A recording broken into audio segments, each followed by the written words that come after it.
Bakit nga ba sinasabi ni General Rio na hindi pa nag-uumpisa ang eleksyon, alam na kung sino ang lalabas? Ang pag-uusapan natin ay ang ER. Ito ang election return. Bago ang lahat, magandang araw mula sa Good News Update. Ito ang election return. Ang election return o ER ay ang piniprint ng vote counting machine pag nagsara ang botohan. Ito ay naglalaman ng cluster precinct number, date and time kung kailan na-print, kung ilan ang botante sa isang presinto, registered voters, at kung ilan ang bumoto, at marami pang ibang impormasyon. Ang grupo ni na General Rio ay nakapag-download ng reception log mula sa COMELEC internet site. Ito yon. Ang log ay naglalaman ng impormasyon tulad ng reception.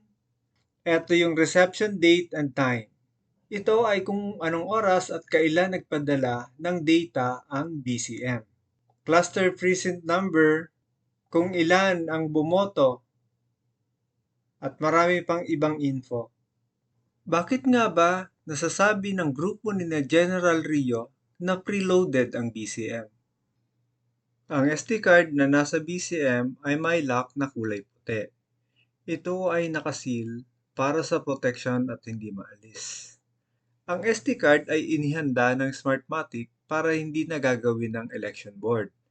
Ito ay nakalagay na sa BCM pag dineliver sa presinto. Bago magsimula ang botohan, ang election board o EB sa instruction ng Smartmatic ay i-check ang oras ng BCM kung tama. Ito ay mahalaga para sa impormasyon sa reception log. Pag nagsara ang botohan, ang BCM, vote counting machine, ay magpiprint ng ER at magpapadala ng total votes ng bawat presinto sa mga servers. Ang transparency server ay magkakaroon ng reception log.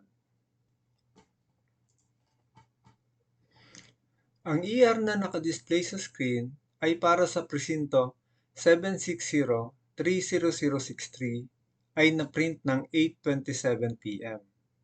Ngunit sa reception log, ang presintos 760-30063 ay nakatanggap na ng total votes ng 7:47 p.m.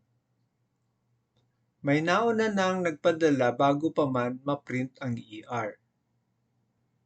Ang BCM ay hindi makakapagpadala ng total vote hanggat hindi napiprint ang ER. Ang nakapagtataka dito ay nakapagpadala na ng total votes sa transparency server bago pa man magpadala ng total votes ang BCM.